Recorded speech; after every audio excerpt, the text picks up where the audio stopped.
Mais on n'inculpe pas quelqu'un parce qu'il est le ministre, premier ministre d'une démocratie. On l'attaque parce qu'il fait des crimes de guerre. C'est pas du tout la même chose. Donc en fait, la grande faille des Occidentaux, c'est que on a aussi des principes à géométrie variable selon que les violations sont commises par des rivaux comme la Russie ou par des alliés comme Israël ou d'autres pays par moment. Alors, vous avez lu le thème de cette année, jouer avec le feu, peut-on encore prévenir l'embrasement du monde? C'est un tout petit sujet, mais qui a le mérite, je pense, d'être un peu dans la tête de chacune et de chacun d'entre nous. En fait, si je le simplifie à l'extrême, et je vais revenir ensuite sur la notion d'embrasement, et ensuite on développera avec Pascal sur deux grands axes. Est-ce qu'on y est vraiment? Et si on n'y est pas encore tout à fait, qu'est-ce qui peut être imaginé comme scénario? Et surtout, qu'est-ce qui pourrait être fait pour prévenir cet embrasement? Alors, l'embrasement, c'est une notion d'historien ou de géopolitologue que vous connaissez tous. Ça fait référence directement aux deux grandes déflagrations mondiales, la Première et la Deuxième Guerre mondiale, qui ont eu un certain nombre de caractéristiques. Pour les deux, la première, ça a été une forme d'enchaînement quasi inéluctable. Donc la première question qu'on peut se poser, c'est est-ce qu'on est sur ce toboggan aujourd'hui ou pas? Inéluctable et multifactoriel. C'est-à-dire qu'on a vu à la fois des puissances rivales européennes, pour l'essentiel, se livrer à un jeu extrêmement dangereux pour des raisons qui, en grande partie, échappaient aux hommes pris individuellement, qui étaient la recherche de débouchés, les rivalités sur terre, sur mer, et aussi le moment de consolidation des grands empires. Est-ce qu'aujourd'hui, on en est là? Donc on essaiera aussi avec Pascal d'y répondre. Et la troisième caractéristique de ces grandes déflagrations, de cet embrasement généralisé, c'est qu'il a été, comme, pardon de faire un truisme, une dimension mondiale, européenne dans un premier temps, et on embarque à chaque fois dans les deux guerres le reste de l'humanité à travers précisément nos colonies. Jamais oublié que l'Empire a été mobilisé pour voler au secours de la défense des puissances européennes. Et avec, enfin, une dernière caractéristique qui mérite peut-être qu'on s'y arrête un peu plus longuement avec Pascal, qui était le régime des alliances. Pendant la Première et la Deuxième Guerre mondiale, les alliances militaires nouées, certaines qui peuvent paraître un peu surprenantes aujourd'hui, hein. Souvenez-vous, la Première Guerre mondiale, la Triple Alliance versus la triplette, comme on disait à l'époque, où la France réalise un tour de passe-passe assez incroyable, une alliance de revers avec la Russie, ça nous paraît peut-être un peu étrange aujourd'hui, face à la Prusse très impériale de l'époque. Alors, je finis ma courte introduction sur un élément peut-être de contextualisation. Quand on dit le monde aujourd'hui donne le sentiment d'être de nouveau dans un retour à une forme de barbarie, de recours à la force sur le mode le plus désinhibé, voire de faire de la force, de la violence, de l'agression militaire un élément majeur de la géopolitique moderne. Tout ça, malheureusement, n'est pas très nouveau. Et on se dit, quelle formidable régression par rapport à l'ordre mondial que nos parents ou nos grands-parents se sont efforcés d'édifier après-guerre. Parce que de quoi on parle quand on oppose le grand désordre dans lequel on est aujourd'hui à un ordre qui a tenté d'émerger des décombres de la guerre, l'ordre qu'on appelle également onusien? Sur quoi reposait cet ordre? Il y a trois choses très simples. La première, c'est que la guerre a été déclarée non seulement non souhaitable, mais non légitime. Le recours à la guerre ne doit plus jamais être pensé comme un instrument des relations internationales. À telle enseigne que la charte prohibe la guerre et la charte de l'ONU ne prévoit que deux cas de recours à la guerre, la légitime défense et le chapitre 7 de la charte qui prévoit que les Nations Unies, via le Conseil de sécurité, décident ou pas d'opérations militaires, là encore, dans une logique le plus souvent défensive. Donc ça, c'était le premier principe, la guerre hors la loi. Le deuxième, c'était de construire des instruments universels. Donc avec cette idée de pouvoir partager quelque chose de commun. La Déclaration universelle des droits de l'homme, des valeurs que l'on est censé tous partager, toute l'humanité, autour d'un bloc très dur qui est celui des droits de l'homme, de l'égale dignité des êtres humains. Et à partir de 1966, un régime juridique international autour de deux grands pactes, les pactes civils et politiques et le pacte économique et social, qui prévoyaient des modalités d'organisation de la vie en commun à une échelle planétaire. On a le sentiment de raconter une histoire qui nous paraît un peu lointaine. Et parallèlement, le troisième pilier de cet ordre nouveau d'après-guerre, c'était un pilier extraordinairement puissant qui, lui, produit encore quelques effets, qui était celui de la coopération entre États. Plutôt que la compétition à tout crin, la coopération entre États. Et c'est cette coopération, cet idéal de coopération entre États qui a donné lieu à la création de toute une myriade d'agences, de fonds et programmes des Nations Unies spécialisés par thème, l'éducation, la santé, la science, avec cette idée que c'était la condition même de la paix. Alors, je finis mon introduction sur cette considération qui me paraît importante pour qu'on puisse dialoguer ensemble et ensuite, bien sûr, avec vous. On a 1h30, hein, donc 1 heure de dialogue et 30 minutes avec vous. Cette nostalgie qu'on peut avoir aujourd'hui de cet ordre ancien, comme une utopie qui allait se réaliser, il faut le relativiser. En réalité, après-guerre, cet ordre n'a été que très impartialement mis en place, pour une raison que vous connaissez tous, la guerre froide. En réalité, entre 1945 et aujourd'hui, il y a eu plus de 200 conflits dans le monde. Les guerres de décolonisation, les guerres par proxy, par États interposés dans le cadre de la guerre froide, mais des guerres tout de même. Alors, le grand succès de cet ordre post-conflit, c'est que sur le théâtre principal des grands conflits, l'Europe, on a connu 75 ans de paix, à l'exception peut-être de la Yougoslavie. En tout cas, il n'y a pas eu de déflagration mondiale. Donc on peut reconnaître ce mérite à ce qui a été produit au lendemain de la guerre. Mais on a une autre forme de nostalgie aujourd'hui par rapport à cette période. C'est que jusque dans les années 2010, en gros, il y a eu une espèce de, entre 90 et 2010, une espèce de parenthèse enchantée qui a permis à la fois de voir les démocraties devenir majoritaires à l'échelle du monde, de voir la faim reculer. 700 millions, presque 1 milliard d'individus sont sortis de la trappe de pauvreté, et vous avez quasiment l'intégralité de l'humanité qui a commencé à accéder à des formes d'éducation primaire, puis secondaire, qui ont globalement aussi, nous ont donné le sentiment que la donne allait bouger. Or, depuis 2010, on est dans une phase de recul, y compris sur ces grands enjeux, sur ces grands combats. Donc oui, on a raison d'avoir une forme de nostalgie, et non, je dirais d'une certaine manière, tout n'a pas été réalisé, et donc cet ordre n'a produit qu'une partie des effets escomptés. Alors, je me tourne vers Pascal qui va prolonger ce que je viens de vous présenter, sous peut-être en essayant de répondre à une question. Est-ce que, d'abord, le toboggan est inéluctable, et deux, comment est-ce que tu vois, toi, les grandes lignes de ce qui pourrait construire ou faciliter un nouvel ordre? Bonjour, merci Didier. Bonjour à tous. C'est toujours un plaisir d'être ici, dans cette magnifique salle, devant un public aussi nombreux.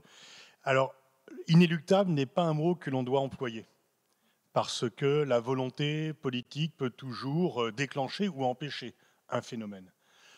Tu faisais référence à la Première Guerre mondiale. En réalité, un fait divers, l'assassinat d'un dirigeant, ne doit pas normalement déboucher sur une guerre mondiale. D'ailleurs, 5 semaines, lorsque ça arrive, la presse américaine n'en parle pas. 5 semaines après, le monde s'est embrasé, effectivement. Et on aurait pu choisir autrement.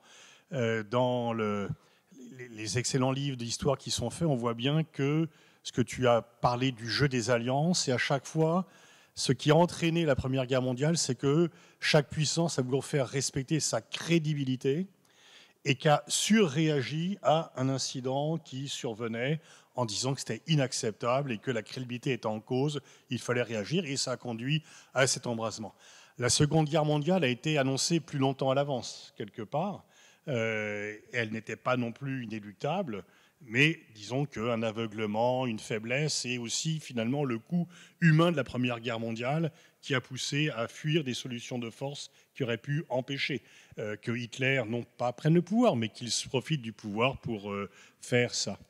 Là où moi je suis un peu inquiet quand je vois la possibilité d'un embrasement, c'est que, par exemple, dans la guerre Russie-Ukraine, lorsque le président de la République dit que la crédibilité de la France est en jeu, et que peut-être qu'il faudrait envoyer des soldats pour restaurer cette crédibilité. C'est le signe même d'un engrenage possible qui pourrait conduire à un embrasement. Et en fait, le piège de la crédibilité, c'est de surréagir à des événements qui ne concernent pas. Il y a aujourd'hui 2 conflits majeurs et 2 conflits qui peuvent déboucher sur un embrasement. Le conflit, pour l'instant, entre la Russie et l'Ukraine, soutenu par le monde occidental, qui pourrait éventuellement devenir une guerre entre la Russie et le monde occidental, donc une 3e guerre mondiale. Et puis le conflit du Proche-Orient, qui est pour le moment une guerre Hamas-Israël, mais qui aurait pu, je ne pense que ce ne sera pas le cas, mais qui aurait pu déboucher sur un embrasement, là, pour le coup, avec cette image du feu qui gagne, au Liban, en mer Rouge, et une Égypte déstabilisée, etc. Pour l'instant, la situation n'est pas tout à fait sous contrôle, mais elle n'est pas non plus tout à fait sous le piège de l'embrasement, parce qu'il y a des forces qui tentent de maîtriser cela. Notamment, on a vu, par exemple, lorsque Israël a bombardé un bâtiment diplomatique iranien à Damas, l'Iran a dit « ma crédibilité est en jeu, si je ne réagis pas, là, je ne serai plus crédible, y compris auprès de mes alliés Houthis, Hezbollah et Hamas ». Et donc, ils ont réagi, je dirais, avec intelligence, en bombardant Israël, tout en avertissant qu'ils allaient le faire pour permettre aux défenses israéliennes de se mettre en jeu, aux défenses des pays arabes liés à Israël de se mettre en jeu, aux pays européens aussi. Il n'y a pas eu de mort, sauf une jeune bédouine, donc pour Israël, ça ne compte pas. Et donc, ça a été contenu. On n'a pas été dans l'embrasement.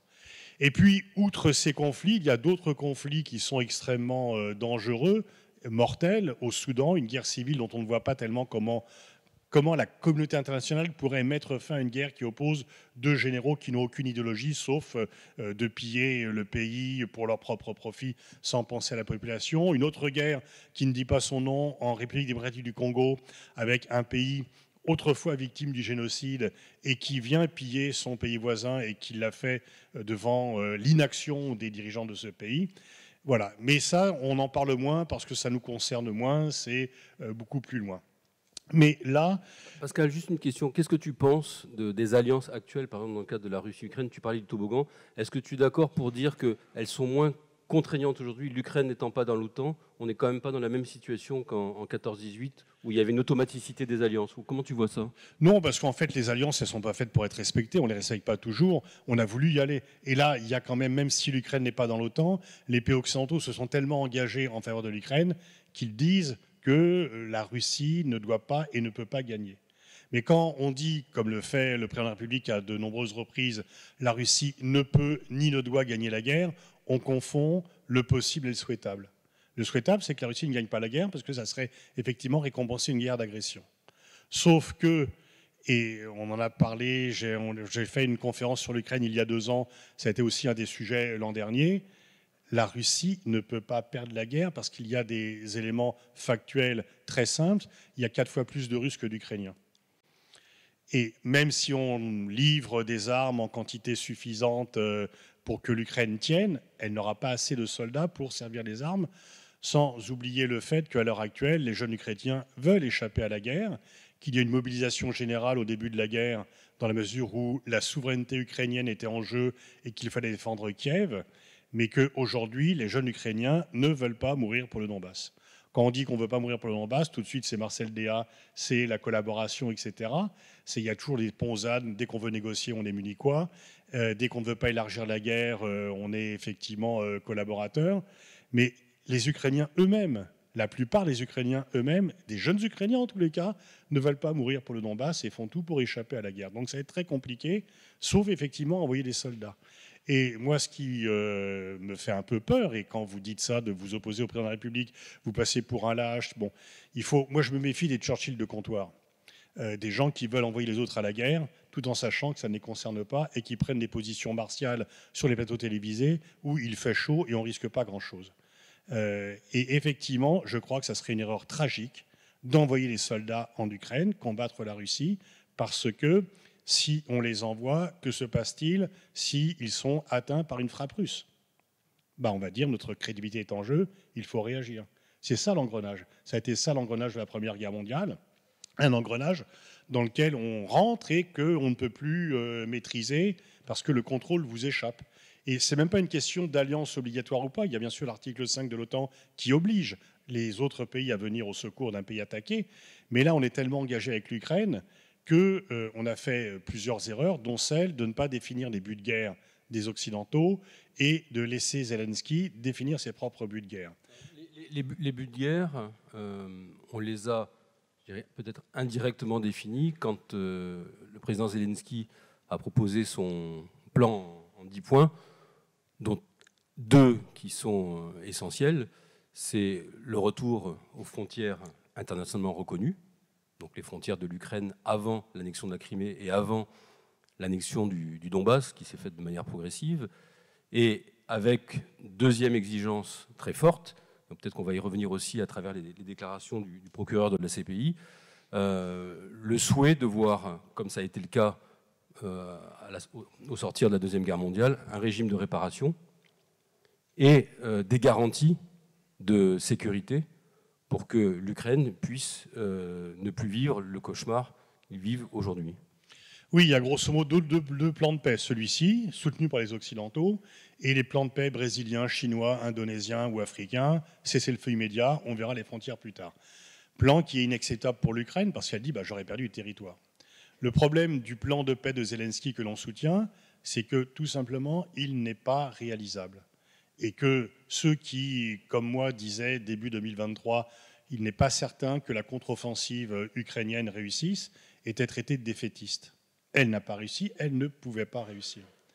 Et je ne vois pas comment l'Ukraine récupérera le Donbass et la Crimée, sauf engagement massif, non pas d'équipement militaire, mais de militaires des pays de l'OTAN. Or, si le président Macron émet cette hypothèse en disant « je l'ai dit, mais c'est juste pour ouvrir le jeu, etc. », la réaction immédiate du chancelier allemand et du président américain a été de dire « pas de salisette ». Parce que si Biden est cohérent depuis le début, c'est on n'enverra jamais de soldats américains combattre en Europe. Donc on ne va pas y aller seul, je ne crois pas. Donc en fait, quel est le choix? Et c'est un débat important sur la morale et la réelle politique.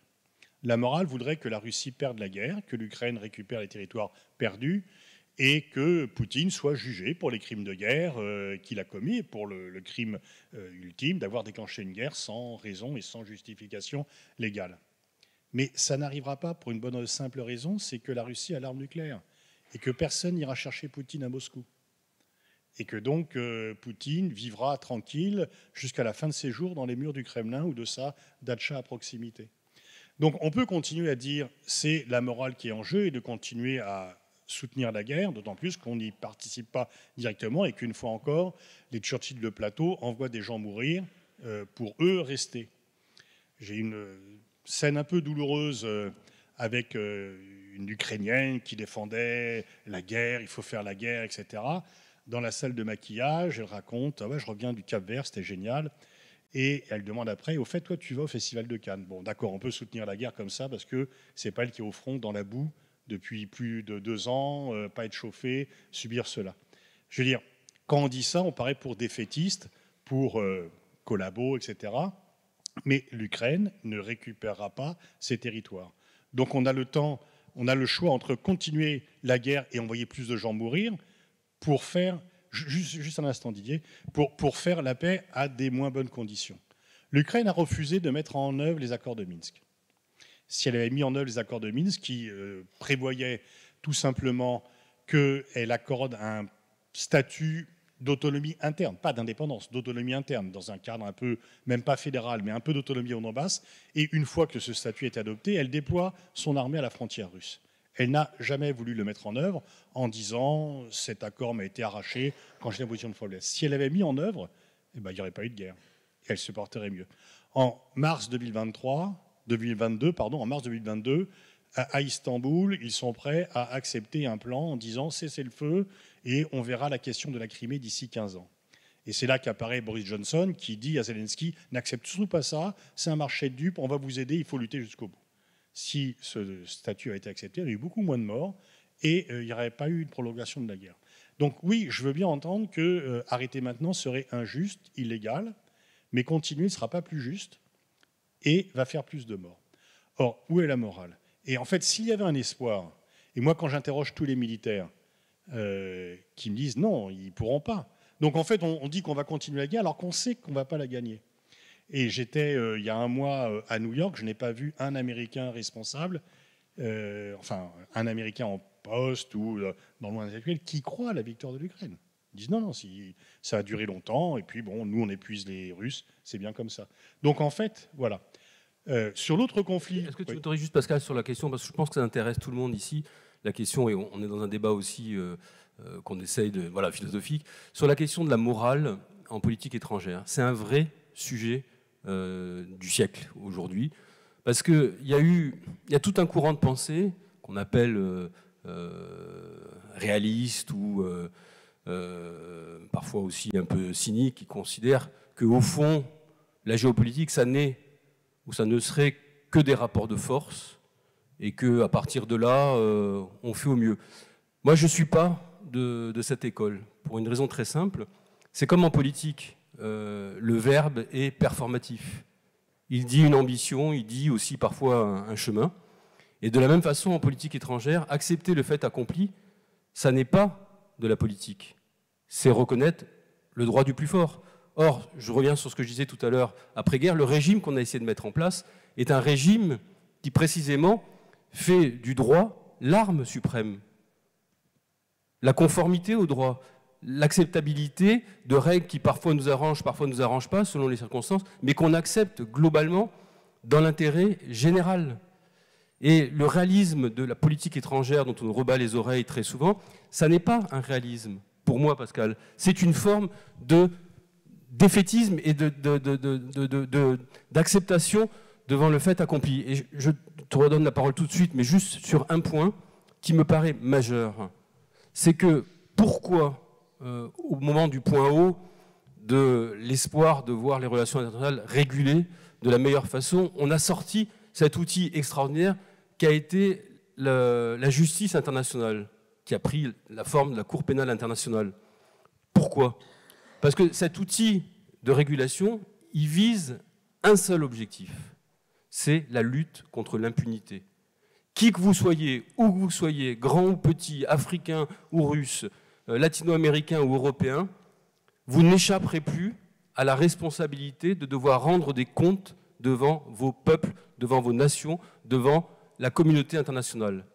Et renoncer à ça, c'est accepter tout simplement ce que je disais au début, l'ensauvagement du monde et le droit de la force. Et ce qui s'est passé récemment à travers la décision, on va peut-être y revenir avec Pascal, du procureur de la CPI, est quelque chose de tout à fait à la fois étonnant dans le contexte actuel et moi qui m'intéresse au plus haut point parce qu'au moment le plus compliqué, il y a cette réaffirmation que tout le monde est justiciable en fonction de ses actes. On ne fait pas de la politique, on dit voilà, vous avez franchi des lignes rouges, vous avez commis des crimes de guerre, qui que vous soyez, vous devrez faire face à vos responsabilités. Or, aujourd'hui, le problème, Pascal, pour moi, se pose de la morale de Poutine. Pourquoi ? Parce que la guerre que Poutine fait en Ukraine, ça n'est pas une guerre ordinaire. Ça n'est pas une guerre simplement d'annexion. Si c'était que ça serait, je dirais, presque un moindre mal. C'est une guerre d'extermination, dans le sens le plus philosophique et le plus existentiel du terme. C'est-à-dire, ce que veut Poutine, c'est accréditer l'idée dans la mémoire de tous les peuples, à commencer par le peuple ukrainien, que l'Ukraine n'existait pas, que la culture ukrainienne n'existe pas, d'ailleurs il s'est attaqué à l'ensemble des musées d'Ukraine, que la langue ukrainienne n'existe pas, c'est un russe abattardi, et que donc les Ukrainiens n'ont pas le droit à l'existence, et encore moins une existence paisible, en dehors de la Russie. Et pourquoi cette idéologie elle est dangereuse? C'est parce que Poutine la vit comme une mission. Il est investi d'une mission, son premier conseiller, ce n'est pas du tout le secrétaire qui dirige le Conseil de sécurité, ni même son gouvernement. Son principal conseiller, c'est Kirill, celui qui dirige l'Église orthodoxe russe. Poutine est en mission sainte. Les Occidentaux n'ont pas le choix aujourd'hui que de devoir expliquer à ce fou furieux que ça n'est pas acceptable aujourd'hui qu'une nation membre du P5, c'est-à-dire membre permanent du Conseil de sécurité, se fasse le promoteur d'une guerre sainte. On en est là aujourd'hui. C'est pour ça, je pense, Pascal, que même si tu as raison sur le fait que peut-être il y avait un autre chemin, il ne faut pas oublier aujourd'hui que lui n'est pas du tout dans l'état d'esprit dans lequel on est de trouver des solutions. Il est dans un état d'esprit où il veut en finir une fois pour toutes avec un ordre qu'il déteste, qui est notre ordre de régime de liberté, de démocratie, de tolérance et de régulation des relations internationales par le droit. Bon alors, ce matin, ma femme me disait, oui, tes débats, Guillier, c'est pas intéressant, vous êtes toujours d'accord. Au moins, là, c'est pas le cas, quoi. Donc, effectivement. Alors, c'est pas une guerre d'éléantissement, c'est une guerre d'asservissement qu'il veut faire. Et son conseiller, Kirill, c'est plus pour la façade. Son vrai conseiller, c'est Karaganov. C'est des gens qui sont des grands Russes, etc. Bon. Et en fait, on n'est pas. Moi, je suis aussi pour le droit international. Je suis aussi pour la fin de l'impunité. Ce qui est effectivement important, on y reviendra par la suite. Finissons sur la Russie-Ukraine. Intéressant dans la dernière décision du procureur. Pour l'instant, elle n'est pas encore déterminée par les juges. Le procureur a demandé la mandat d'arrêt. Il faut que la Cour le décide ou pas. Mais ce qui est intéressant, c'est que c'est la première fois qu'un allié des Occidentaux est mis en cause, parce que jusqu'ici, la CPI, c'était la justice universelle réservée aux pays africains ou aux ennemis de l'Occident, c'est-à-dire Milosevic et Poutine. Alors, en fait, bien sûr qu'il faut mettre fin à l'impunité. Bien sûr qu'il faut punir Poutine. Mais je veux qu'on m'explique comment. En fait, Poutine, même s'il garde une partie de l'Ukraine, il est sanctionné parce qu'il ne pourra plus circuler librement, qu'il est inculpé, que tant qu'il sera au pouvoir, il n'y aura pas des relations normales avec les pays occidentaux et qu'il faut donc le sanctionner de façon très forte. Mais après, juste explique-moi comment on fait pour aller le chercher à Moscou pour l'envoyer à La Haye. Explique-moi comment on reconquiert les territoires. Donc il faut voir ce qui est possible. J'ai une réponse là-dessus, Pascal. La réponse, c'est que les guerres d'occupation, a fortiori militaires, ou les guerres coloniales, plus personne ne les gagne.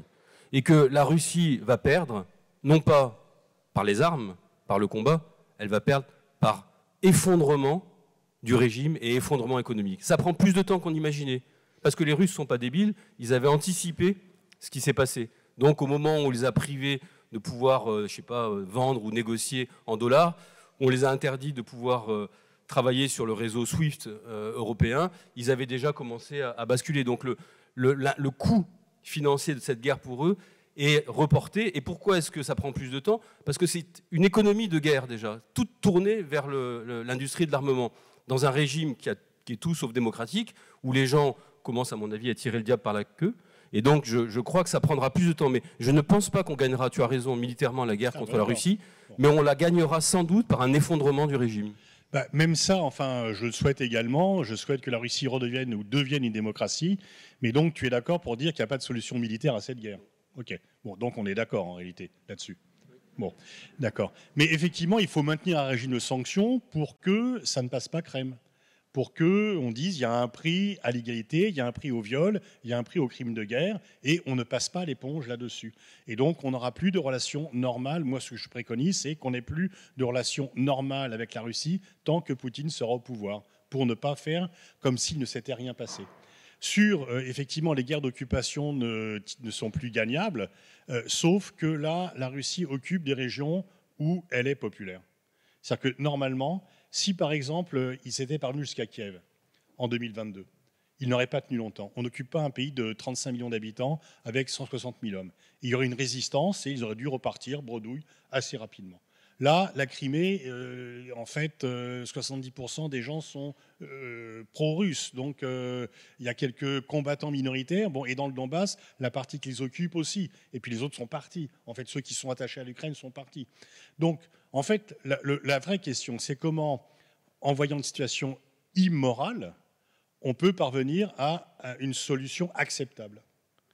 Et finalement, on se range derrière Raymond Aron qui disait il n'y a pas le bien et le mal, il y a l'acceptable et l'inacceptable. Mais donc je crains que l'on doive accepter une occupation de fait, de même qu'on a accepté l'annexion des Pays-Baltes. On a eu des relations avec l'URSS alors qu'ils annexaient les Pays-Baltes. On va devoir accepter une annexion de fait d'une partie de l'Ukraine par la Russie, parce que le prix à payer pour y mettre fin, c'est la Troisième Guerre mondiale. Et que, effectivement, ceux qui, sur les plateaux, disent il faut y aller, je dis ok, mais comment sinon, écoute, il y a un bureau des volontaires, engage-toi et vas-y, va combattre, mec, ou femme, etc. Donc, ils ne le font pas. Donc, on va devoir faire, et malheureusement, la Russie est extrêmement résiliente. Ils ont une croissance de 2% l'an dernier, du fait de l'augmentation du prix des matières premières énergétiques. Si elle s'effondre, la Russie s'effondre, parce qu'effectivement, ça a été comme ça dans les années 80, mais qu'ils sont poussés, et que le grand échec aussi de la Russie, c'est de n'avoir pas su diversifier son économie, et bien sûr, la guerre ne lui permet pas. Donc, ils sont toujours dépendants à 75% du pétrole et du gaz.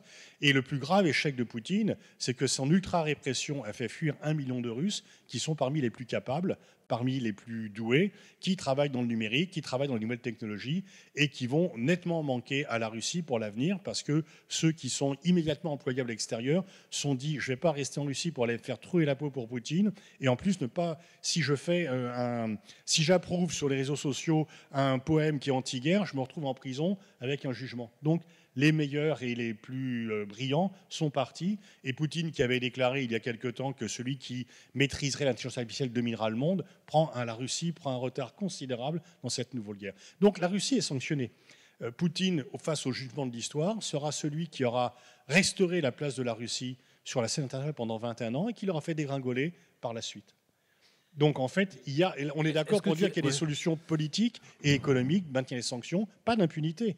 Mais la guerre, je veux dire, si on me dit la guerre peut être gagnée, on peut, etc., et à un coût acceptable. Non, mais tu ne te lances pas en guerre contre un pays qui a l'arme nucléaire, tout simplement. Peut-être pour nos amis qui vont ensuite nous poser des questions, il y a une responsabilité que je trouve très très lourde de la part de Poutine, une fois encore d'un pays membre des 5 permanents du Conseil de sécurité, qui est d'avoir envoyé le pire signal à tous ceux qui aujourd'hui sont ce qu'on appelle les pays du seuil, qui veulent, commencer par l'Iran, acquérir l'arme nucléaire.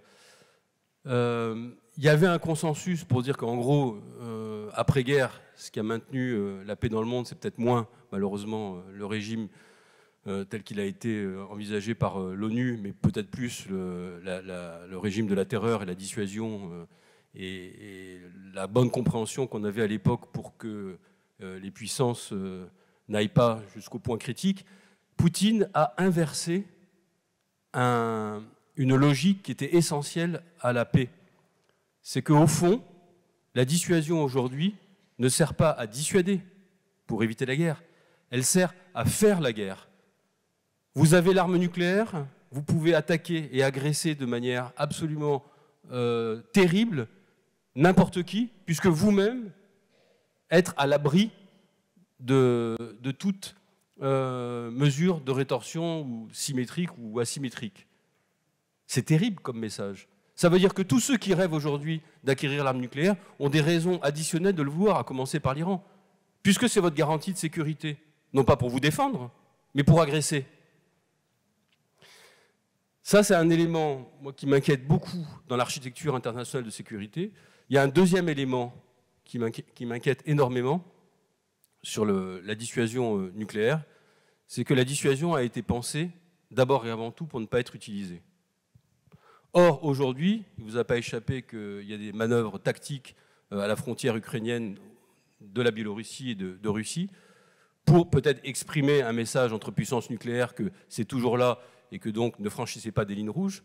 Mais en réalité, je pense que un tabou a été brisé dans l'esprit de Poutine, qui fait maintenant du nucléaire une arme comme les autres, pour une raison très simple. C'est que acculé là où il est, c'est-à-dire très très très près du mur, il peut avoir la tentation de se dire « j'ai mis au point des vecteurs aujourd'hui qui sont uniques en termes de rapidité et qui peuvent me donner une prime à l'agression dans une logique de catastrophe globale, mais qui néanmoins lui permettrait de pouvoir limiter l'impact pour son pays. » C'est un changement de paradigme complet. Le nucléaire est là pour dissuader, il n'est pas là pour agir et pour préempter une situation. Or, aujourd'hui, on en est là. Et le deuxième élément, moi, qui me préoccupe énormément, et que vous avez aussi, j'imagine, tous en tête, c'est qu'il y a eu deux moments dans l'histoire qui ont précédé les moments de confrontation et qui ont été des moments de surarmement. 1870-1914, les puissances européennes doublent leurs dépenses d'armement. 1990-2010, en 20 ans, on a doublé à l'échelle mondiale la course aux armements. Ce qui veut dire que, vous savez, c'est comme dans les films, vous voyez en première scène un revolver ou un couteau ou une corde, c'est rare qu'il n'arrive pas à la fin du film. On ne vous le montre pas par hasard. Moi, je ne veux pas dire du tout que, une fois encore, je suis comme Pascal, je pense que rien n'est inéluctable. Mais néanmoins, à un certain moment, quand on imagine qu'il n'y a plus d'autre solution que de déstocker ce qu'on a accumulé, parce qu'au fond, il y a une espèce d'énergie presque cinétique qui s'est accumulée, on a besoin, à un moment, de retrouver aussi le chemin, pas seulement de la paix, mais des instruments de régulation. Et peut-être, Pascal, si tu en es d'accord, on pourrait, on a encore 20 minutes, essayer de réfléchir à l'après-Poutine ensemble, et notamment sur la question d'un nouvel ordre international. Mais je voudrais rebondir sur ce que tu as dit sur le nucléaire, c'est extrêmement important.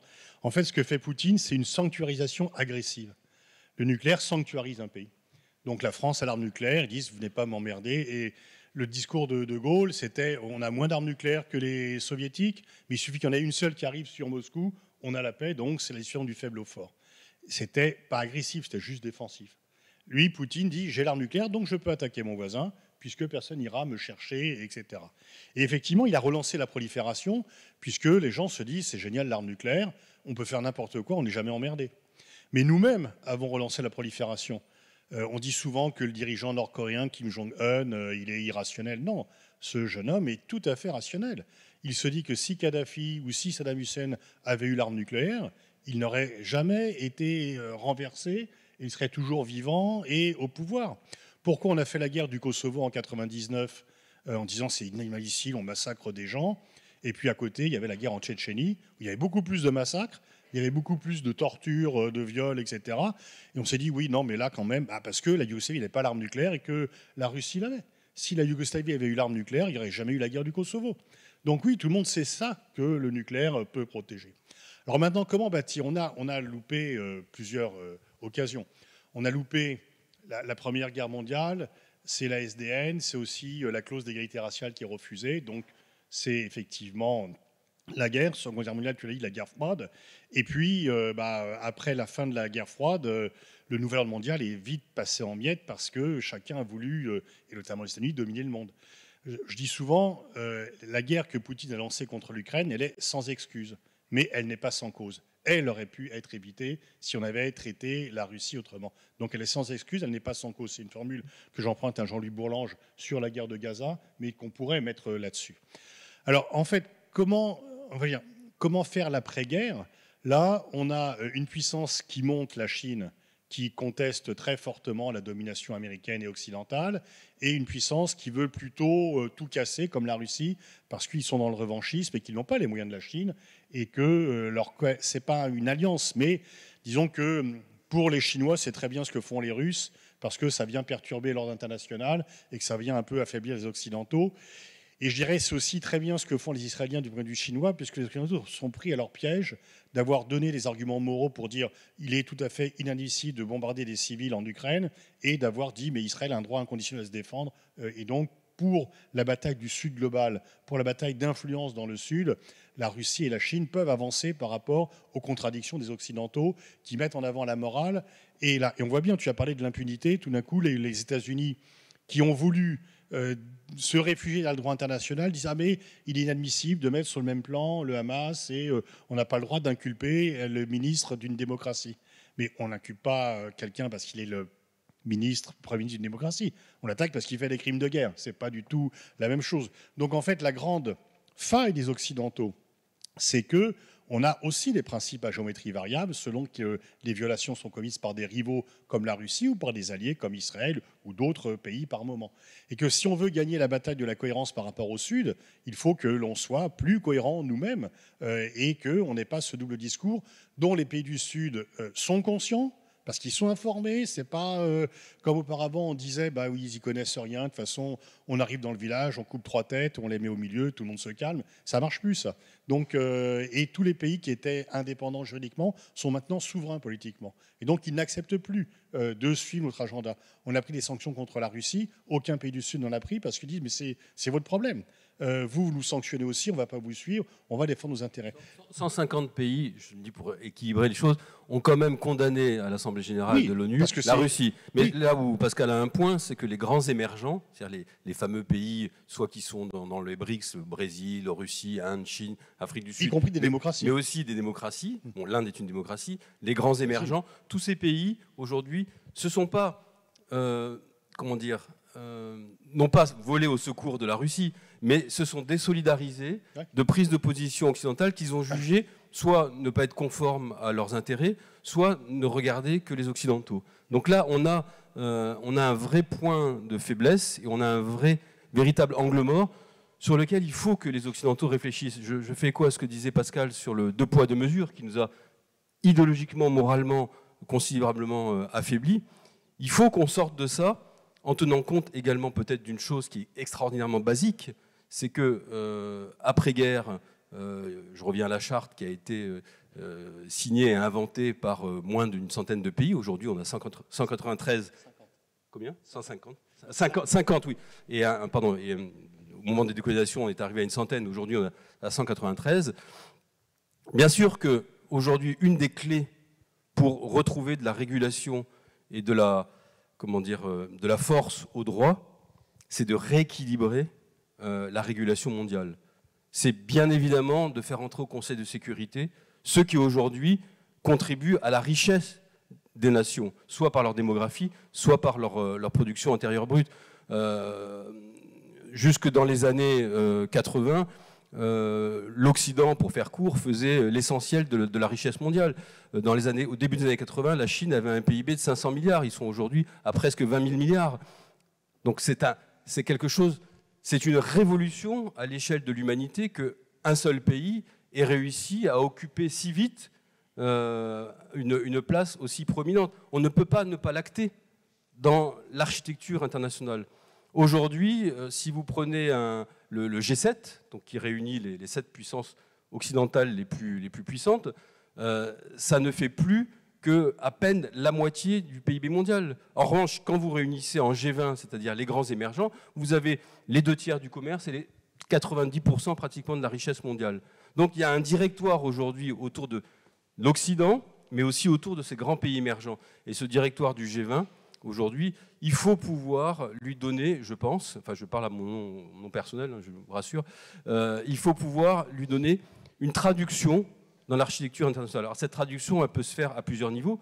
Les instances dites de Bretton Woods financières, le FMI, la Banque mondiale, doivent acter le fait que ces pays-là doivent être des actionnaires, co-actionnaires responsables de la régulation monétaire, économique et financière. Ça, c'est la première chose. Et dans la partie sécuritaire qui est détenue par le Conseil de sécurité, il faut, à l'évidence, à mon avis, faire 2 choses. La première, c'est bien évidemment élargir le Conseil et faire rentrer ces pays pour qu'ils exercent de manière plus responsable les responsabilités précisément qui sont les leurs à l'échelle qui est la leur aujourd'hui. Et il faut également sans doute, d'ailleurs cette proposition a été faite par le président de la République lui-même, repenser le droit de veto. Pourquoi est-ce que ce droit de veto est si important dans la dégradation de l'ordre moral international et dans cette conception qu'on a réussi à accréditer d'un deux poids, deux mesures? C'est que quand ça arrange les Américains, le droit de veto empêche toute solution au Moyen-Orient, et quand ça arrange les Russes, ça empêche également toute solution en Europe. Et dans les deux cas, ils ont un intérêt à agir. Donc, le président ne l'a pas présenté en ces termes. Il a dit, à partir du moment où un État commet des crimes massifs, des crimes de guerre, il devrait se voir retirer le droit de veto. Moi, je pense qu'il faut même aller plus loin. Il faut dire, à partir du moment où vous êtes dans une situation où vous avez un intérêt direct à agir, vous devriez, comme en entreprise, vous déporter de façon à permettre néanmoins au Conseil de sécurité de pouvoir prendre des décisions. Oui, enfin, demander au monde permanent de renoncer au droit de veto, c'est demander aux dindes de voter pour Noël. Hein. Donc, jamais ils le feront. Et le problème, c'est pas le droit de veto. Le problème, c'est l'usage du droit de veto. Le droit de veto, c'est plus l'effet que la cause. S'il n'y a pas de droit de veto, il n'y aurait pas d'ONU. Aucun des deux, ni la Chine, ni la Russie, ni les États-Unis n'accepteraient dans les Nations Unies sans veto. C'est plus l'élargissement qui est en cause. Mais tu as commencé sur ton intervention. Alors attends, au début, tu parlais de... Parce que je voulais réagir sur la même, mais après, tu as dit plusieurs trucs. Et donc, j'oubliais le début de ton... Ah oui, oui. Alors... Bon, on est face à une Russie qui se crispe et... oui, non, sur la guerre, sur la cohérence.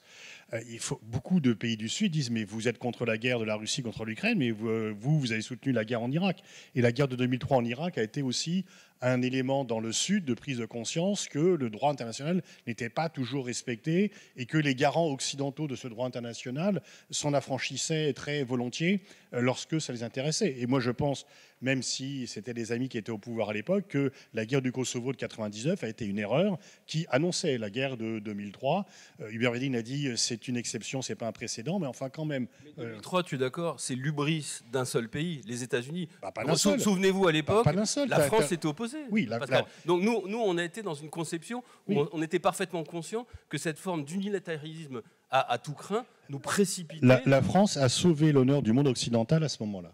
Parce qu'elle a empêché que seuls des pays hostiles aux États-Unis elle a payé le prix. Mais la France a sauvé l'honneur du monde occidental parce que Chirac et Villepin à l'époque ont fait le choix à la fois de la lucidité et du courage. Lucidité de voir que cette guerre allait être une catastrophe, courage de s'opposer à l'hyperpuissance américaine.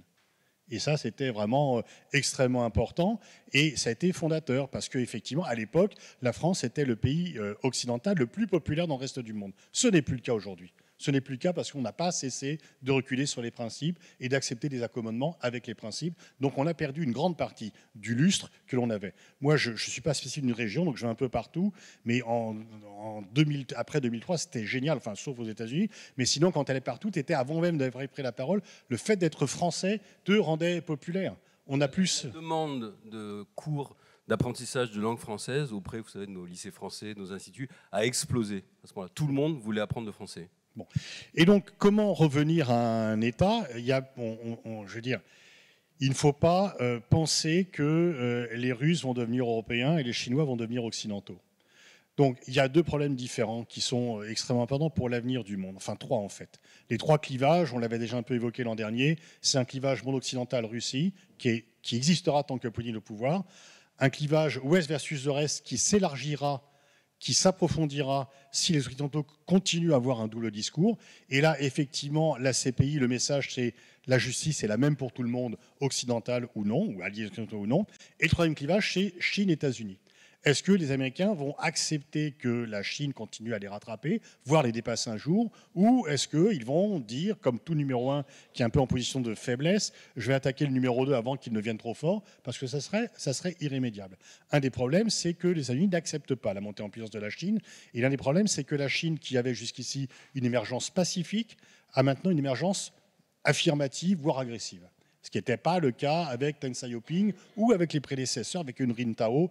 Mais disons qu'on est passé d'un Deng Xiaoping qui dit cacher sa force et attendre son heure, à Xi Jinping qui dit nous serons la première puissance mondiale. Et que les Américains parlent des droits de l'homme aujourd'hui alors qu'ils n'en parlaient pas sous Mao, qui était plutôt, ou juste après Tiananmen, ça leur allait très bien. Et donc ce qui les gêne, ce n'est pas la nature autoritaire du régime chinois, c'est sa montée en puissance. Du côté de la Russie, il faut attendre une nouvelle génération. Mais le problème, c'est que dans un pays en guerre, Poutine a tué, dans tous les sens du terme d'ailleurs, entre Prigojine et Navalny, il a tué toute opposition. Et personne ne se dresse contre Poutine. On risque d'attendre longtemps un nouveau Gorbatchev, surtout la façon dont on a traité la première version du projet. Et donc Poutine tient tout. Il peut rester au pouvoir jusqu'en 2036. S'il mourait assez vite et qu'il y ait une sorte d'aggiornamento, on pourrait dire, bon voilà, c'est pas Poutine, mais c'est un peu le même système et on va commencer à reprendre contact. Mais tant que Poutine sera au pouvoir, ça ne sera pas possible. Il est isolé. Il n'est pas isolé, il n'est pas coupé du reste du monde. Il est coupé du monde occidental seulement. Et donc, il faudra passer à une autre phase. Mais le vrai défi, c'est comment Pékin et Washington, parce que Pékin soutient d'autant plus Moscou que c'est une arme pour lui contre Washington. Et que s'il y avait une amélioration des relations entre Pékin et Washington, Pékin s'occuperait moins de la Russie. Il y a Karaganov, qui est l'intellectuel organique de la Russie, qui dirige le Conseil de politique extérieure, et qui était un pilier du forum de Valda, etc., a fait un document qui a été publié par Le Grand Continent. J'ai fait une vidéo sur ma chaîne YouTube là-dessus. C'est très intéressant parce qu'ils disent on a un seul allié, c'est la Biélorussie. On n'a pas d'allié sinon. On a juste... Et dit Karaganov, dit bon, le monde occidental, on est coupé pour les 15 ans qui viennent, il ne faut même pas essayer de s'arranger avec eux. Et la Chine, il faut s'en méfier parce que c'est un pays global, ils peuvent nous lâcher, donc on a intérêt à avoir d'autres partenariats parce qu'on ne peut pas compter uniquement sur la Chine. Et ils ont raison parce qu'en fait, Poutine a proposé de doubler le gazoduc qui va de Russie à Pékin. Les Chinois ont dit on peut attendre parce qu'en fait, on a du pétrole saoudien, c'est très bien comme ça. Et donc, voilà. Pour les Chinois, dont le PIB est 10 fois supérieur à la Russie, pour les Chinois qui, eux, ont besoin de l'accès au monde occidental et au marché occidental, parce que la Chine, ce n'est pas uniquement une station de service avec des fusées, c'est un pays qui exporte, qui produit, y compris dans l'intelligence artificielle. Donc, ils n'ont pas envie de se couper les Occidentaux. Mais ils n'ont pas envie de voir la Russie tomber. Et s'il y avait une amélioration des relations entre Pékin et Washington, les Chinois ne s'occuperaient pas autant de la Russie.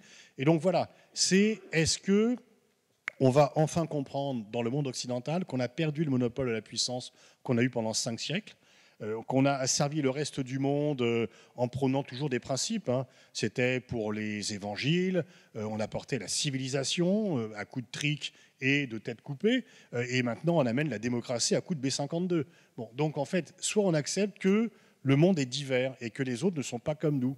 Je fais référence d'ailleurs au merveilleux bouquin de Maurice Gourdeau-Montagne, Les autres ne pensent pas comme nous. Mais on a toujours pensé que comme on était le pays des valeurs, le monde des valeurs universelles, et qu'on était les meilleurs et les plus beaux, il fallait imposer nos normes aux autres, et que s'ils ne comprenaient pas, il fallait expliquer plus fortement, parce que j'adore cette phrase, on va faire plus de pédagogie. Quand on dit dans le monde, dans la qu'on va faire plus de pédagogie, c'est ces connards n'ont rien compris, on va d'abord leur répéter, après, s'ils ne sont pas contents, on va prendre des sanctions, et s'ils n'ont pas compris, on va envoyer des bombardiers. Bon, mais ça ne marche pas parce que, effectivement, toutes les guerres de contre-insurrection sont perdues. La seule guerre qui peut être gagnée, c'est par Israël parce qu'ils ont des collabos qui sont l'autorité palestinienne. Mais leur isolement international va commencer un peu à peser. Mais sans la collaboration de l'autorité palestinienne, l'occupation ne pourrait pas tenir. Donc, soit les Occidentaux acceptent de voir qu'on est dans un monde qui s'est diversifié, qui s'est multipolarisé, qui s'est multicentré, et on accepte de vouloir imposer aux autres, par les sanctions et par la force, nos normes, et on accepte d'avoir un dialogue et de cheminer. Les progrès par la violence n'ont jamais été des progrès durables. Peut-être, Pascal, avant de passer la parole à la salle, je vais rebondir sur ce que tu viens de dire sur la Chine, la Russie et ce nouvel ordre mondial qui peine à trouver une forme acceptable à une échelle globale. J'aurais quand même rappelé que peut-être que un des chemins, c'est malgré tout l'Europe, même s'il est... J'entends ce que tu dis sur le fait qu'on n'a pas de leçons à donner au reste du monde, etc. Mais néanmoins, l'Europe, à mon avis, a 2 choses à faire. La première, c'est de faire confiance à ses valeurs.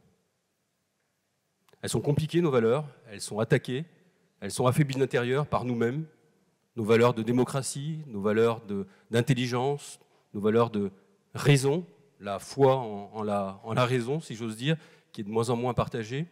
La possibilité aussi, on l'a dit hier, on a eu un autre débat avec Mathieu Pigasse, sur ce qui aujourd'hui mine le plus la pensée occidentale, c'est notre incapacité à traiter des sujets majeurs, la lutte contre les inégalités, notre capacité à faire en sorte que la culture et l'éducation continuent à former des individus éclairés et des démocrates actifs dans la vie de la cité.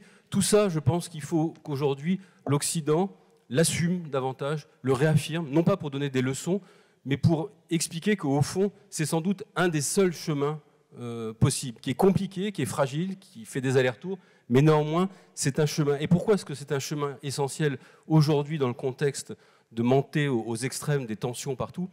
Parce que c'est le seul chemin, et pour ça, l'Europe est une construction unique et extraordinaire, et à rebours de toute l'histoire de ce que les hommes ont construit, c'est-à-dire des frontières, des murs, des nations qui s'opposent les unes aux autres. Les Européens ont mis en œuvre une utopie, en disant, au fond, le but ultime de tout ça, c'est précisément de dépasser nos différences, dans le respect de nos identités propres, linguistiques, nationales, historiques, mais néanmoins pour arriver à quelque chose qui fasse qu'on puisse coexister pacifiquement entre nous. Donc on supprime les frontières intérieures, on crée un marché unique, on fait du consensus la norme pour prendre des décisions ensemble.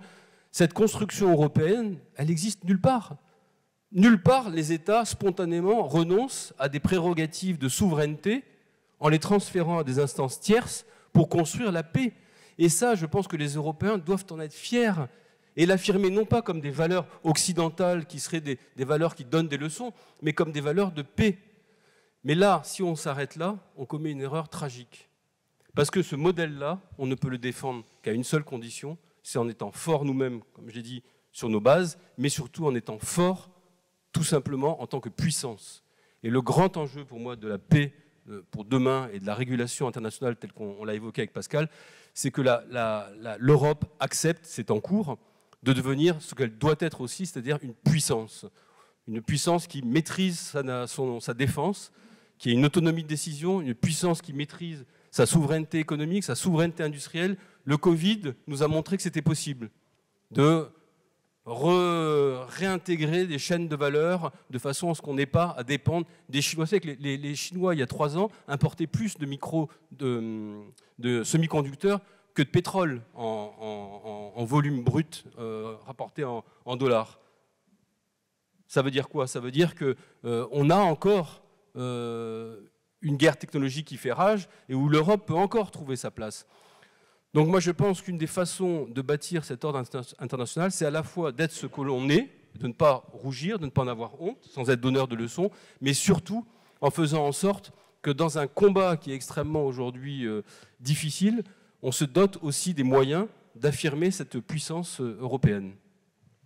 Oui, juste pour tenir le temps en 2 minutes, d'autant plus que l'Europe offre au monde entier un modèle de réconciliation d'ennemis éternels. C'est-à-dire que ce qui arrive entre Français et Allemands peut arriver entre Israéliens et Palestiniens et peut-être entre Russes et Ukrainiens. C'est ce modèle de dire que non, on a renoncé à la guerre, bon, sauf en 99, et qu'en plus, l'Europe, c'est quand même une construction multilatérale, donc elle a un rapport multilatéral au monde, puisqu'il faut sans cesse faire des compromis, qu'on ne peut pas imposer sa volonté aux autres, et que c'est un modèle qui peut être effectivement élargi pour tomber sur une gouvernance dont on se plaint parce qu'elle n'est pas suffisamment rapide par moment, mais justement cette culture de compromis permet aussi d'avancer par moment, notamment pendant le Covid, avec le plan de reconstruction, de financement, mais c'est effectivement, même s'il est un peu attaqué de l'intérieur, c'est quand même un modèle, en tous les cas, de volonté historique, de dire que non, la guerre n'est pas inéluctable. On s'est fait la guerre pendant des siècles, mais on a décidé de mettre les rancunes de côté et qu'il y ait une réconciliation. Et ce qui était impossible auparavant, qu'il y ait des mariages entre Français et Allemands, est maintenant devenu chose courante. C'est une excellente conclusion et quasi optimiste, après 1 heure de débat. Vous avez la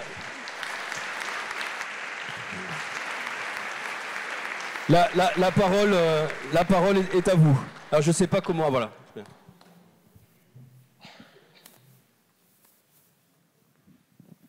Oui, mais merci beaucoup.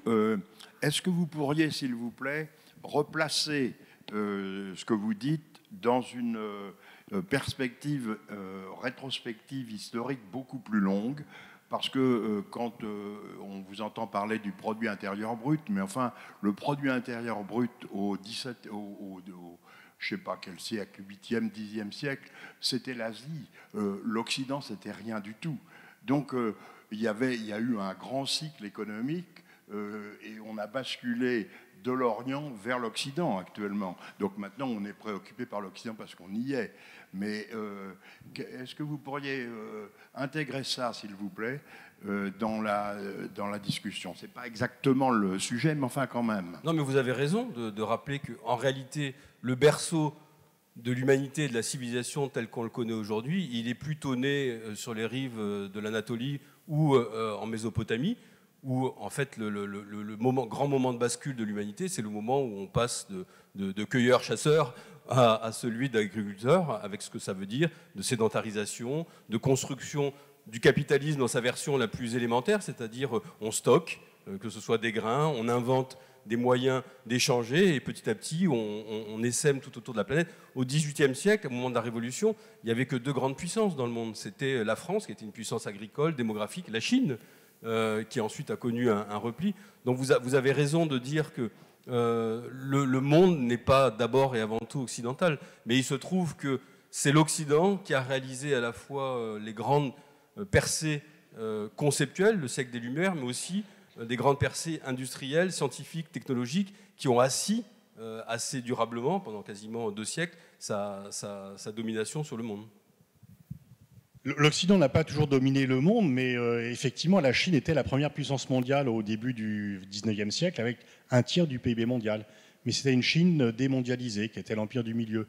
À la fin du XVIIIe siècle, Georges III envoie des émissaires en Chine, et l'empereur leur dit, mais partez, nous avons tout ce qu'il faut en Chine, on n'a pas besoin des cadeaux des barbares, repartez sur votre île et tout va bien. Sauf qu'à se couper du monde extérieur, ils ont décliné, ça a été les guerres de l'opium, les traités inégaux, et la Chine, ça a été le siècle des humiliations. Pierre le Grand, lorsqu'il arrive au pouvoir, il se dit, mais les Occidentaux, enfin là, du côté de l'Ouest, ils sont plus forts. Il est parti, il a fait 2 fois, il est passé une fois 1 an et demi, une fois 2 ans à l'étranger pour apprendre comment on fait des bateaux, comment on fait, etc. Il est revenu, il n'a pas appris la démocratie, il a appris comment... bon. Et les Japonais, une fois que le commodore Perry les a obligés à ouvrir, parce qu'ils ne pouvaient pas résister, donc à ouvrir leur marché, à accepter que d'autres viennent, on dit, bon, c'est l'ère Meiji, on va envoyer des gens un peu partout pour voir comment ça se passe. Ah bah tiens, les Français, ils ont perdu la guerre, on va plutôt aller en Allemagne pour le côté militaire, pour la vapeur, ça sera l'Angleterre, etc. Et la Chine, avec Deng Xiaoping, ils se sont dit, soit on reste sous-développé, soit on s'ouvre. Et donc on accepte certaines règles et on va voir un peu comment ça se passe à l'étranger, etc. Donc la solution, c'est le développement. Et aujourd'hui, la Chine est en passe de redevenir la première puissance mondiale. La seule différence, c'est que la Chine, qui faisait un tiers du PIB mondial, tout le monde s'en foutait il y a 200 ans. La Chine, qui fait 18% du PIB mondial, tout le monde s'en inquiète parce que le monde est globalisé et que c'est plus une Chine qui est coupée du reste du monde. Oui, alors puisqu'on parle de la Chine et c'est la pièce centrale de l'échiquier, qu'est-ce qui se passe si Trump est élu, et c'est fort possible? Aujourd'hui, c'est probable parce que Biden a gagné en 2020 en faisant campagne dans son sous-sol, c'était le Covid. Là, il va devoir voyager. Peut-être qu'il va dire qu'il a encore vu Mitterrand et que le président Al-Sisi est président du Mexique, mais chose qu'il a faite récemment. Bon, disons que pour faire court, il a des problèmes cognitifs, quoi. Et donc faire une campagne où il faut prendre l'avion, se déplacer, monter des marches, les descendre, ce qui est encore plus dangereux, pourrait un peu... Et alors que la situation économique est bonne, les Américains ne sont pas contents parce qu'il y a aussi une forte inflation, des prix de logement, etc. Et on ne peut pas exclure que Trump gagne. Mais, alors en Europe, les Européens, qui ne seraient pas contents, les Européens, en disant il va nous lâcher ou il va demander plus, on va devoir acheter plus d'armes américaines. Ça pourrait être le wake-up call pour les Européens. Les Asiatiques, les Japonais, les Taïwanais, les Coréens se disent bon, c'est la fin des alliances. Bon. Et puis, grosso modo, le système multilatéral qui est déjà pas bien brillant, c'est encore plus attaqué. Pour le climat, ça va pas être terrible. Mais il y a 3 personnes, au moins 4, si on y ajoute le prince héritier saoudien qui a investi, les Saoudiens ont investi 2 milliards dans le fonds d'investissement dirigé par le Jared Kushner, qui est le gendre de Trump. Donc ça crée des liens et MBS n'aura pas trop de problèmes avec Trump. Il y a 3 autres personnes qui attendent l'élection de Trump avec impatience. C'est Poutine, parce que là, du coup, il aura la paix. Trump a dit qu'il règle cela en 24 heures, donc il n'y a plus d'armes à l'Ukraine, l'Ukraine doit céder. C'est Netanyahou, s'il tient jusque-là, parce que de nouveau, ça sera le blanc-seing. Et c'est Xi Jinping. Parce que pour les Chinois, un président américain aussi dysfonctionnel que Trump, c'est l'affaiblissement des États-Unis, et qu'ils sont tout à fait d'accord avec ça. Ça peut aussi, par rapport à ce que je vous disais tout à l'heure sur l'Europe puissance, ça peut être aussi, on l'a eu, hein, ce moment de bascule quand Trump a exercé le pouvoir, quand il a expliqué qu'en gros, on ne mettait pas assez d'argent dans notre défense pays par pays au sein de l'OTAN, et qu'il n'y avait pas de raison que l'Allemagne se saigne pour la défense européenne, ce qui était là encore un tabou qui était franchi, puisque cette alliance euro-atlantique, elle ne dépend pas uniquement d'histoire de gros sous, elle dépend d'une conception, là encore, qu'on défend des deux côtés de l'Atlantique pour comment dire, être ensemble pour le meilleur et pour le pire. Mais enfin, c'était quelque chose qui était très solide, ancré dans là encore sur les décombres de la Seconde Guerre mondiale.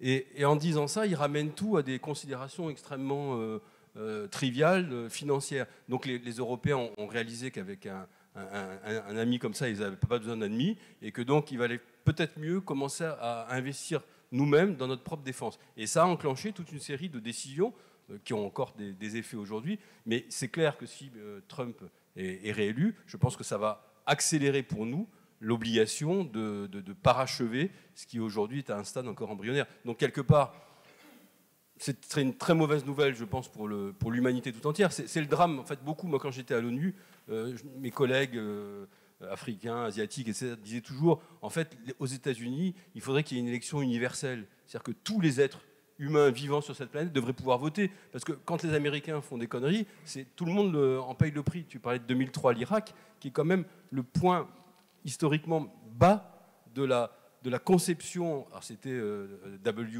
Bush à l'époque, enfin un fils. C'était le point bas de la conception d'un ordre international qu'on avait essayé de bâtir, considéré à dire, à partir du moment où on est en situation de monopole, tirons-en le maximum de bénéfices, et puis on verra bien après. Conception assez texane de ce que doit être la vie sur Terre. On pompe tout le pétrole qu'on peut, puis après, on verra bien. Voilà, avec le prix qu'on paye aujourd'hui, c'est-à-dire des États-Unis qui ont perdu en grande partie leur crédibilité. Donc je pense que Trump, il y aura bien évidemment des effets de bord terribles. Le magistère moral des États-Unis va achever de s'effondrer complètement. Mais pour nous, ça peut être aussi l'occasion de se ressaisir collectivement et de se dire qu'il faut qu'on fasse vraiment front et seul et avec nos moyens. L'Europe est une construction inachevée. Pour améliorer la puissance de l'Europe, est-ce qu'on ne pourrait pas aller plus loin et donc, à un moment donné, avoir un vrai Parlement européen, un vrai gouvernement européen et une nouvelle manière de l'avoir au niveau des pouvoirs? Alors, moi, je suis en Belgique, et donc la Belgique, dès qu'on est, on doit vivre avec des gens d'une autre région qui ne parlent pas la même langue que nous, qui sont plutôt germains, où nous, on est latins. Et est-ce qu'aujourd'hui, on ne pourrait pas, à un moment donné, faire fonctionner l'Europe en cassant les États-nations et en revenant à l'Europe des régions, où on aurait à ce moment-là 3 niveaux de pouvoir, la commune, où on aurait la fraternité, l'Europe où on aurait l'égalité et chaque région où on aurait la liberté au sein de l'égalité de fonctionner différemment. Ça renforcerait l'Europe où on pourrait parler d'une seule voix, où on aurait une force un peu plus grande. Casser les États-nations, quand on parle à des Français, qu'en pensez-vous? C'est cette question, en fait, de jusqu'où on va pour créer une Europe au-delà d'une communauté de nations qui ont une communauté de destin, mais une Europe véritablement fédérale. Il y a 2 questions préjudicielles. La première, c'est qu'il faut qu'on dise aux Européens ce qu'est le projet européen. On ne peut pas vendre uniquement un marché unique, une forme d'acceptation d'un modèle libéral qui a atteint ses limites. Il faut que ce soit une Europe puissance, mais une Europe aussi protectrice, qui disent oui, on accepte l'idée qu'on ne va pas juste protéger le consommateur en interdisant par exemple de construire des champions industriels européens parce qu'il y a des risques de monopole et que ça serait peut-être contraire aux règles qu'on s'est données et que le consommateur en ferait les frais parce qu'il y aurait moins de concurrence. En réalité, le sujet n'est plus là. Le sujet, il est de créer au niveau européen une puissance industrielle qui puisse s'opposer aux autres, aux Chinois, aux pays émergents, voire même aux États-Unis. Et cette puissance, pour pouvoir s'exercer, il faut à un moment dire aussi, une fois encore, quel est le projet. Voilà. Ça ne peut pas être juste une histoire de compétition économique. Il faut qu'il y ait quelque chose qui aille au-delà et qui emmène tous les Européens. Il faut aussi peut-être, à un moment, stabiliser le limes, les frontières de l'Europe. On ne peut pas être dans un projet d'ouverture permanente. C'est quelque chose d'extrêmement anxiogène. Donc on a joué avec ça avec la Turquie, on a joué avec ça avec les Balkans, on joue avec ça maintenant avec l'Ukraine. Il y a un moment, il faut qu'on puisse dire ce qu'est l'Europe et selon quels critères vraiment on peut être rejoint. Et les moments d'approfondissement, c'est ce que vous évoquez, c'est-à-dire les institutions qui deviennent supranationales, elles ne peuvent pas se faire de manière concomitante avec des élargissements successifs. Parce que cette dilution du pouvoir, elle est préjudiciable aussi aux pays eux-mêmes. Et dans un moment où on voit bien que les replis identitaires sont forts, la clé, pour moi, de succès de l'Europe, c'est qu'il faut arriver à articuler à la fois l'identité. Oui, on a des histoires, on a des trajectoires, on a des nations différentes. Hein. La devise de l'Europe, c'est l'unité dans la diversité. Est-ce qu'il n'y a pas un plus beau slogan que celui-là ? L'unité, donc la fraternité, en quelque sorte, des hommes, ce qui nous rassemble, parce qu'on se ressemble au-delà de nos différences, dans l'unité, dans le respect de ces diversités. Ce n'est pas des petites communautés qui s'agrègent, c'est reconnaître la double dimension des hommes, à la fois enracinés dans nos familles, dans nos fratries, dans nos clans, dans nos petites communautés, mais avec aussi une aspiration à pouvoir accéder à une forme d'universalité. C'est ça le projet européen, c'est l'universel. Alors, sur le dépassement des États-nations, moi j'y crois beaucoup, mais je crois que ce n'est vraiment pas aujourd'hui le meilleur moment pour en parler, parce que ça risque vraiment d'effrayer définitivement les Européens.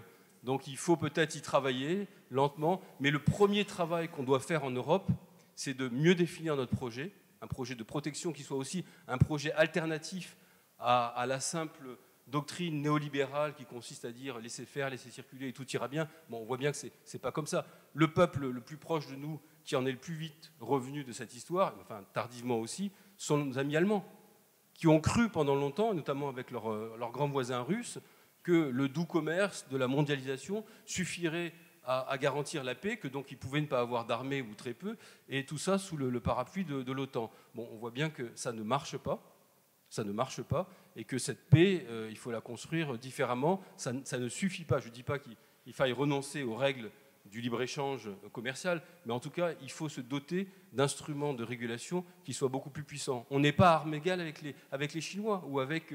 Pourquoi on n'est pas à armes égales ? Parce que nous, on a des standards moraux, environnementaux, sociaux, qui ne sont pas du tout ceux des Chinois. Donc on ne joue pas avec les mêmes règles du jeu. Et c'est ça qu'il faut changer aussi. C'est accepter que pour que l'Europe soit crédible et puissante, elle accepte de dire de manière forte que ces règles du jeu doivent être changées.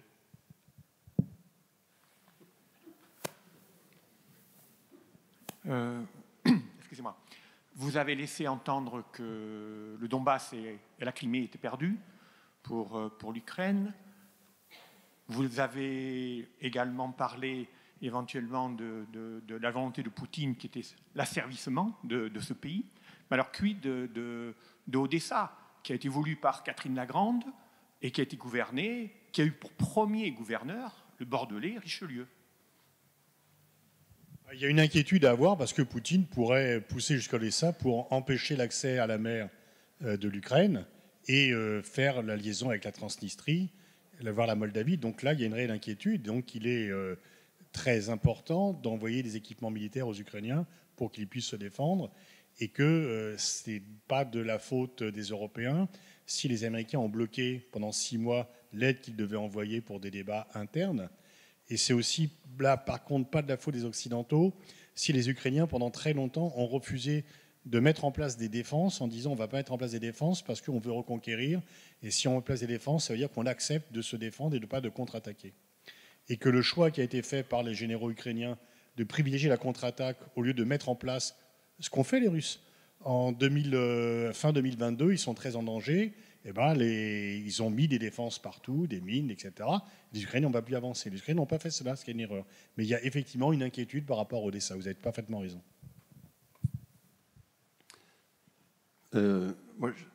Dans le monde tel qu'il se divise aujourd'hui, si on prend les gros blocs Occident, Russie et Chine, j'ai un peu l'impression que ça se divise en 2 groupes. Il y a les pays où les gens sont prêts à faire des sacrifices et l'Occident où on est, depuis très longtemps, plus prêt à faire un quelconque sacrifice. Et je ne vois pas très bien comment ça peut se terminer bien. Alors, si vous avez... Je ne sais pas si Xi Jinping est à la tête d'un pays occidental, mais c'est ce qu'il pense de sa propre population. Parce qu'en fait, ils sont arrivés à un niveau de satisfaction de la consommation que Xi Jinping craint qu'il y ait une sorte de moindre volonté de faire en sorte que les gens fassent des efforts, etc. Donc en fait, c'est les sociétés qui sont parvenues à un certain stade de consommation qui sont moins prêts. Quand les Japonais ont fait des sacrifices pendant 3 générations, et après ils se sont dit, on ne veut pas être pauvre dans un pays riche, donc on va consommer. Pareil pour les Taïwanais. Là, si Xi Jinping donne un tour de vis sécuritaire à son pays, c'est qu'il a peur qu'un pays où les gens mouraient de faim il y a 1 génération, 2 générations, et qui maintenant, avant la crise du Covid, 160 millions de Chinois sont partis en vacances à l'étranger, il a peur que les gens prennent trop de liberté et que le pays s'effondre. Donc en fait, ce n'est pas les démocraties et les autres. Il y a 1000 nuances et je peux, par exemple, en Bulgarie, en Roumanie, les gens sont toujours prêts à faire des sacrifices quand on voit leur PIB. Et donc c'est vraiment par rapport à un certain stade de développement que ça se fait, où il y a des inquiétudes. Et sur le fait, est-ce que le monde se divise entre démocratie et dictature, il y a 50 nuances de démocratie, il y a 50 nuances de régime autoritaire. Et dans le sud global, il y a des démocraties. Le Brésil, l'Afrique du Sud, l'Inde, même si, bon, il y a, l'Inde est démocratie, sauf pour les musulmans, mais sinon pour les autres, elle l'est. Donc vous voyez, c'est cela. Mais je pense que le fait de dire les gens ne veulent plus faire d'efforts, moi je trouve que les Français font quand même pas mal d'efforts. Hein. On n'est pas un peuple tranquille, etc. Et les Allemands font aussi des efforts, etc. Je ne crois pas qu'on soit satisfait de la situation et que, enfin, en tous les cas, il y a quand même toujours une volonté d'avancer et ça dépend de quel stade de consommation vous êtes arrivé. Elle est intéressante, cette question du sacrifice. Pour moi, elle est même centrale et elle est philosophique. Il y a une version ou une vision extraordinairement négative du sacrifice qu'on a vécu sur le sol français de 2013 à 2017 pratiquement, avec les attentats terroristes. Qu'est-ce qui faisait les gens chez nous quand ils se faisaient sauter avec des ceintures, ils faisaient le sacrifice de leur personne au nom d'une idéologie mortifère, qui est que si vous n'êtes pas d'accord avec moi, je vous raye d'un trait de la surface de la Terre. C'est le sacrifice ultime, où la vie n'a pas d'importance. Ce qui compte, c'est de parvenir à avoir raison en fonction de ce qu'on a dans le cerveau, de sa foi, de son idéologie. Ça, c'est le mauvais sacrifice qui, malheureusement, a dominé pendant très longtemps dans l'histoire des hommes. Il y a une forme de sacrifice qui, pour moi, est extrêmement porteuse et qu'on a aussi perdu et qui nous a affaiblis en Occident. Ça s'appelle le dépassement. Le dépassement, c'est quoi? C'est se dire qu'à un moment, le petit individu roi que l'on est tous, qui consomme, qui se gave, qui passe son temps à râler parce qu'il y a trop d'émissions de CO2, mais qui renonce très difficilement à s'acheter 40 jeans par an, ou bref, à changer l'essentiel de nos vies parce qu'on est comme ça, on est un peu des enfants gâtés, habitués, biberonnés à un certain niveau de standard matériel, mais on déconnecte ça complètement du reste. Et en fait, le bon sacrifice, c'est précisément la capacité à se dépasser en tant qu'individu et à se dire comment est-ce que je peux m'insérer dans une collectivité à laquelle j'appartiens et à laquelle je puisse contribuer. Et pourquoi est-ce que nos sociétés aujourd'hui sont si fragiles? C'est parce que cette dimension, pardon depuis un gros mot philosophique, transcendantale, dont on a tous besoin. À une époque, nos sociétés fragilisées produisaient des gamins qui allaient dans des sectes. 30 ans plus tard, ils ont franchi la frontière turque et ils sont allés au Levant ou en Syrie pour des engagements, parce qu'on a besoin de dépassement. Et ça, c'est quelque chose que l'Europe aussi doit repenser et valoriser. On a besoin de se dépasser, on a besoin d'être plus que ce qu'on est. Et il vaut mieux le faire, non pas avec des armes, mais avec de l'esprit, de l'intelligence, du cœur et de la générosité. Je voudrais intervenir sur la Chine, si c'est possible. Je me levais. Je veux faire une remarque assez simple sur la Chine. La Chine a une urgence d'hégémonie parce qu'il y a sa politique de l'enfant unique qui va avoir son plein effet très rapidement. Donc ce pays va se trouver avec une masse de vieillards très importante, avec une population productive beaucoup plus faible. Et par ailleurs, son alliance avec la Russie ne durera qu'un temps parce que la Chine a besoin d'espace et de ressources. Et au niveau de la Sibérie orientale, il y a sans arrêt des accrochages de frontières parce que les Chinois poussent pour envahir ce territoire russe qui est vide d'ailleurs, alors qu'eux ont un tel besoin à la fois de ressources et d'espace. Voilà ce que je voulais dire. Donc peut-être que la Chine va s'écrouler par l'intérieur ou va s'affaiblir par l'intérieur alors qu'elle nous fait tellement peur, nous, depuis l'extérieur. Voilà. Il y a assez peu de chances que ça survienne parce qu'en fait, alors d'une part, il n'y a plus de politique d'enfant unique. Maintenant, les Chinois peuvent avoir 2, voire 3 enfants. Donc, c'est pas 1, 2, 3 Vietnam, c'est 1, 2, 3 enfants. Mais ça ne marche pas plus. Ça ne marche pas plus, pourquoi? Parce que ils ont les mêmes problèmes que le Japon, que la Corée du Sud. Le taux de natalité en Corée du Sud est encore inférieur à celui de la Chine. Au Japon, il est encore inférieur. Regardez les taux de natalité en Europe. À part la France, on n'est plus à 2,1, on est à 1,8, ça a reculé. En Europe de l'Est, c'est 1,2, 1,3. Donc la crise de la dénatalité qui frappe la Chine est la même. Et les Indiens qui sont tout contents parce qu'ils se disent, nous on continue à faire plein d'enfants et donc on a dépassé en termes de population la Chine. Ben oui, mais le PIB indien, il est 5 fois inférieur au PIB chinois et donc ça ne va pas leur servir à grand-chose. Les pays africains qui sont tout contents parce qu'ils font plein d'enfants, c'est pour ça que l'Afrique de l'Ouest ne se développera pas parce qu'ils n'ont pas réussi leur transition démographique. Pour les Chinois, c'est inquiétant d'avoir moins d'enfants. Les Russes aussi font moins d'enfants. Poutine, surtout qu'ils en tuent beaucoup à la guerre, donc c'est quand même important d'en avoir pour faire des soldats futurs. Du côté de la Chine, comme pour le Japon, la dénatalité et donc le vieillissement de la population sera compensé par l'intelligence artificielle et par la robotisation. Donc moins, ça ne sera pas forcément moins bien. Et il faut bien sûr atteindre ce niveau. Mais en fait, on veut parler de sacrifice tout à l'heure. Pourquoi les Chinois ne font pas d'enfants?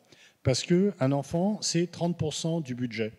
C'est pareil pour toi, Tommy ou bon. Et donc, les Chinois se disent on va consommer, etc. Et on verra plus tard. Et l'éducation, c'est très cher. Et donc, c'est le même phénomène. Japon, Corée du Sud, Chine, c'est le même phénomène. Mais c'est aussi les pays les plus riches. Sur le parallèle qu'on peut faire aussi entre la Chine et le Japon, il ne faut pas oublier que dans les années 80 jusqu'au milieu des années 90, le Japon, dans la littérature scientifique américaine, était décrit exactement dans les mêmes termes que la Chine aujourd'hui. Qu'est-ce qui s'est passé avec le Japon? 20 ans, 25 ans, 30 ans maintenant de stagnation. D'un pays dont on sait qu'en raison de sa démographie précisément, il sera le premier à être condamné à un horizon assez lointain, mais à être quasiment rayé de la carte. C'est un pays qui n'a pas de main-d'œuvre étrangère qui vient sur son sol, il y a très peu de mariages mixtes, c'est un pays qui est profondément insulaire, avec une culture très forte, mais qui néanmoins l'isole et empêche toute possibilité de pouvoir déborder démographiquement.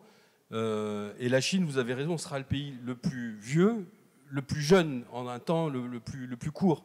Et c'est vrai que tu parlais de dividende démographique, de la fameuse fenêtre qui permet ce développement très, très rapide quand vous avez très peu de coûts sociaux parce que vous avez une population qui est en âge de travailler, mais avec peu de retraite à financer, etc., la Chine va y arriver très très très vite, avec des coûts sociaux dont personne ne sait encore quel va en être l'impact sur le plan économique, qui risque d'être considérable. Donc on n'est pas non plus à l'abri de voir la Chine subir le même sort, la même transition que le Japon. Et vous allez dire que je suis un éternel optimiste, mais je continue de penser que, aussi fragiles que soient nos régimes, aussi irritants sur bien des plans, le fait que ce sont des régimes qui sont, et des constructions à la fois fragiles, mais en permanente remise, enfin qui se remettent en cause de manière permanente parce qu'il y a un pluralisme de voix et que ce sont des régimes qui peuvent évoluer, qui sont extrêmement ductiles. Je ne dis pas qu'ils ont vocation à demeurer ce qu'ils sont éternellement, mais on s'aperçoit aujourd'hui que ce qui marche, ce qu'on disait hier aussi avec Mathieu Pillas, et il y a des études très sérieuses qui ont été faites par des Américains également, sur qu'est-ce qui fait la richesse à long terme des nations, la richesse et leur capacité de résilience, de s'adapter, etc. C'est le caractère inclusif. C'est-à-dire qu'à la fois sur le plan des institutions, chacun puisse participer démocratiquement à la vie du pays, de la cité, mais aussi inclusif sur le plan économique et social, où les réductions ou les inégalités se réduisent progressivement. Et alors c'est sûr que c'est plutôt la Chine qui a réduit les inégalités de manière drastique au cours des 10 dernières années, mais je pense que l'Europe a encore un modèle qui n'est pas totalement à bout de souffle. Et donc c'est aussi moi ce qui me donne de l'espoir de me dire qu'il y a encore de la résilience sur le fait que ce soit des modèles très inclusifs. Ils peuvent l'être. Bonjour. D'abord, merci beaucoup pour cet échange. Pardon. Le thème de cette année étant le jeu, j'ai une question pour vous. Selon vous, peut-on encore parler de jeu quand, aujourd'hui, les grandes puissances ne respectent plus les règles du jeu imposées par l'ONU, quand la souveraineté, par exemple, à Taïwan, est plutôt une question de fait qu'une question de droit, quand de nombreux responsables du génocide des Tutsis sont aujourd'hui en train de vivre des jours heureux en France? Alors, le jeu, ça fait référence au grand jeu qui était la rivalité entre l'Empire britannique et la Russie, notamment en Afghanistan. Oui, on peut parler, il y a un jeu international, il y a effectivement, mais le fait que l'on parle de jeu ou de rivalité ne veut pas dire que le monde est parfait et que c'est un jardin. On pourrait multiplier les exemples d'exactions impunies ou en cours. Vous avez cité quelques exemples, on pourrait les multiplier. Mais disons que personne n'a dit que le monde était parfait et qu'on vivait le paradis sur Terre. Le tout, juste peut-être pour conclure, et je reprendrai la formule de Dag Hammarskjöld, qui était l'un des premiers secrétaires généraux de l'ONU, et donc pour la géopolitique ou pour l'ONU, il disait l'ONU n'est pas là pour amener le paradis ou l'enfer, elle n'est pas là pour amener le paradis, elle est là pour éviter l'enfer. Donc effectivement, il y a encore des exactions, etc. Le tout, et c'est pour ça que moi je plaide pas tant en fait en opposition avec Didier, qu'il faut un vrai réalisme pour savoir où les progrès sont possibles et comment y parvenir. Moi je me méfie des postures morales parce que qui sont souvent comme la justice de Kant, elle a les mains blanches mais elle n'a pas de mains.